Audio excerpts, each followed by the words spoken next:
Thomas Horn is an internationally recognized lecturer, publisher, radio host, and best-selling author of several books, including his newest, Forbidden Gates. Thomas has been interviewed by congressmen and senators as well as featured repeatedly in major media.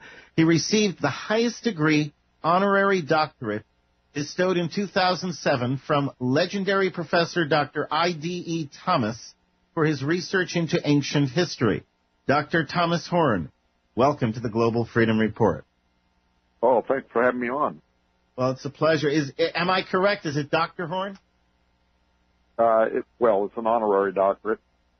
Okay, well, there you go. It still goes there. Now, before we get started, I want to make clear, your achievements are shared with your wife, Nita, who has co-authored and co-lectured with you every step of the way.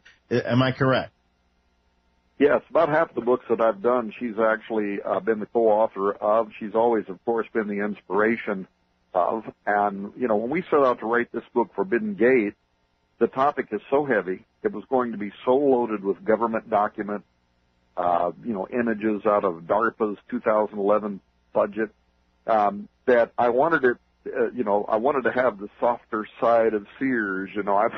I wanted a woman. I wanted somebody to tell me, okay, we're dealing with all this really heavy-duty subject matter here, but what is this going to mean to families? What does it mean to women? Why would anybody care about the human enhancement revolution? And so I brought her on board with me to help with that part of it. And I simply wanted, because she's not here, and I didn't want her to feel in any way that she was being disacknowledged by my going down a laundry list of your achievements, because in this case, your is a plural. And so if you're out there, Nita, okay, I just want to acknowledge you, even though you're not here, for your contribution. Now, you're going to have to forgive me, but my introduction comes straight from your bio, and I don't know a lot about you, frankly. For example, I don't mean to seem ignorant, but who is the legendary Dr. I.D.E. Thomas?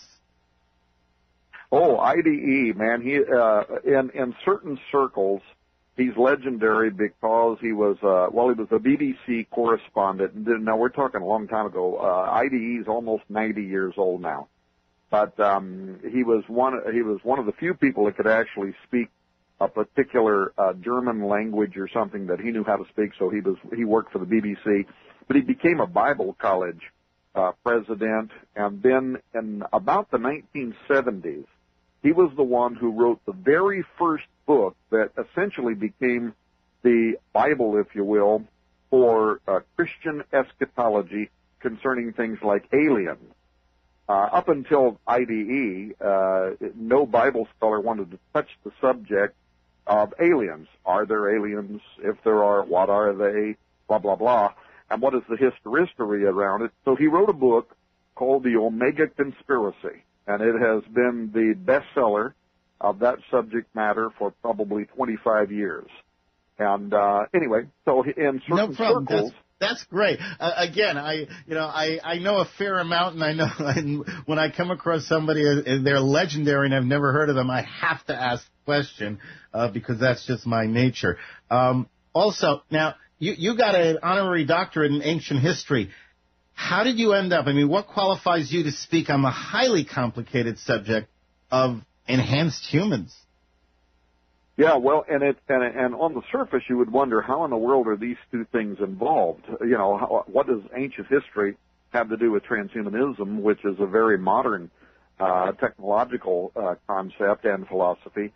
And what had happened, and I'll do this in as few words as I can so that we don't dominate the show with this one question. No, not at all. We're going to have about 2 minutes to the break, and then we're going to get into the real meat. So it's a quick answer here. Okay, so just really quickly, here's what happened. I was an independent writer. I was writing for the largest newspaper out of the state of Oklahoma, and actually they had asked me to do a feature article on the history of Halloween. Now, I, to this day, can't remember exactly what I was doing, but I came across the term during that research called transgenic. I had never heard the term before. This is about 17 years ago, but I kind of got it. Genes, transgenics, we're somehow here talking about genetic manipulation. So I started trying to do a bunch of research into finding out what is transgenics really all about.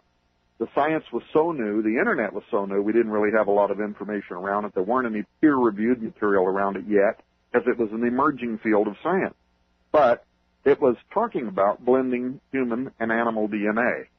And as I was trying to do research into that, what happened was I couldn't find any new material. I kept running into an ancient story about the Watchers, the god, who had come down and had mingled human and animal DNA and created these life forms into which they extended themselves. And in the Bible, these are called the Nephilim, the giant. And this led to judgment, and some people believe it led to the Great Flood. So doing research on that, actually trying to discover what transgenics and transhumanism was about, was what melded those two thoughts together. That's an amazing story, and thank you, because that was exactly my question. How does this relate to that? Now we're set to tackle this issue. My guest is Dr. Thomas Horn, and he's got an honorary doctorate in ancient history. But the topic for today is more about what I call advanced biotechnology, and I think I may have coined a term there. It's the idea of creating artificial beings. And you used the term, Dr. Horn, just a few minutes ago, transhumanism. Would you please explain what is transhumanism? Well, transhumanism is actually a new cultural movement. Now, you could, in a sense, relate it to the ancient times, even as far back as Gilgamesh, the idea of men who want to become gods. Certainly, you could also relate those who are part of the transhumanist community to the Enlightenment era. But when I use the term transhumanism, I'm referring to a fairly new cultural movement, but it is a vast, growing cultural movement that has very powerful persons all throughout government and academia. And the idea behind it is that we now have the tools within our hands, recombinant DNA technologies, transgenics, genetic re-engineering of species.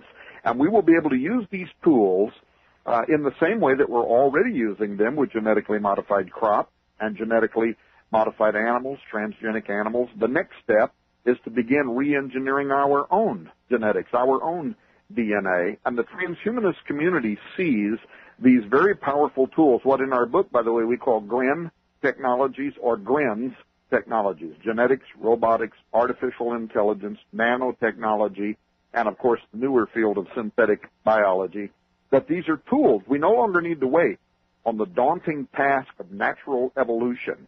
We will be able to take these tools in our hands and turn ourselves into gods. We will become something much more powerful, much better. Steve Austin, we can build the $6 million man or whatever they used to say about him. However, and I've got to say, these concepts always are created and nurtured by people who have glorious dreams for their positive use.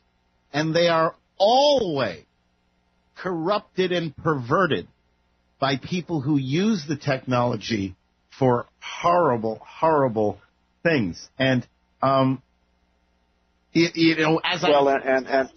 now, my friend, you have just put your finger on the issue.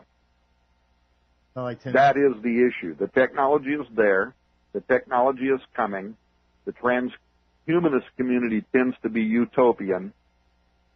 But DARPA and every other mechanism of a more dystopian future vision is now funding literally billions of dollars into this research, and they see it as the next arms race, according to the Pentagon. I could envision that. I mean, I can absolutely see this, and there are so many issues that come up. I mean, in my mind, first off, just some of the basics, like with all the artificial this and artificial that, and nanotechnology and prosthetics and advanced prosthetics. At what point does a human become artificial? And do they have the same rights as real, natural humans? If not, are we creating slave societies? If yes, how do we make the distinctions? I mean, this is mind-boggling. Yeah. Well, listen, this is the reason we wrote the book Forbidden Gates. It was 15 years in the making, more than 10,000 pages of research material. And I have to tell you, I have emerged. Now, I'm not saying this to pat myself on the back because I never intended to be here, but I have emerged as the leading bioconservative voice on this issue. I've personally debated leading transhumanists like Dr. James Hughes on their own shows. In their most recent conferences, they have called me out by name. And I mean, they consider me now to be the enemy of their movement. And we're talking about all the way up to the U.S. National Science Foundation report writers for Ethics of Human Enhancement, 25 Questions and Answers. Dr. Patrick Lynn calling me out by name, writing articles at the Institute for Ethics and Emerging Technologies, a leading online transhumanist think tank, and it's because what they don't want is what I do want. I want conservatives, first of all, to become aware of what's happening, to understand how quickly the government is saying this is going to start unfolding, and to get involved in the discussion, because, frankly, that'll be the only true hope, in my opinion, that the future has with regard to this issue. But it is coming, and both sides, by the way, both sides. Bioconservatives.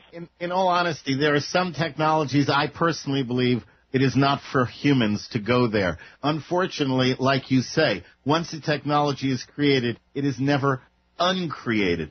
In a treatment on your new book, and the entire title, by the way, we said it's Forbidden Gates, but it's Forbidden Gates: How Genetics, Robotics, Artificial Intelligence, Synthetic Biology, Nanotechnology, and Human Enhancement herald the dawn of techno-dimensional spiritual warfare. That's the title. And in the treatment, you state, and I want to read this passage here, if you're a person that is happy living in a matrix, cradled in the warm embrace of illusions, we recommend you lay this study aside and enjoy your remaining days uninformed.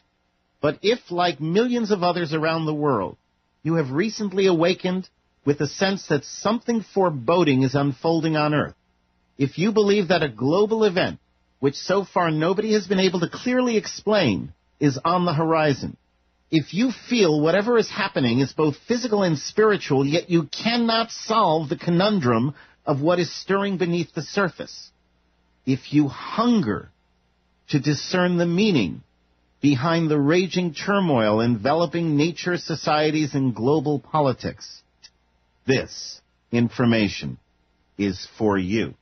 My question to you, what global event do you believe is on the horizon for humanity?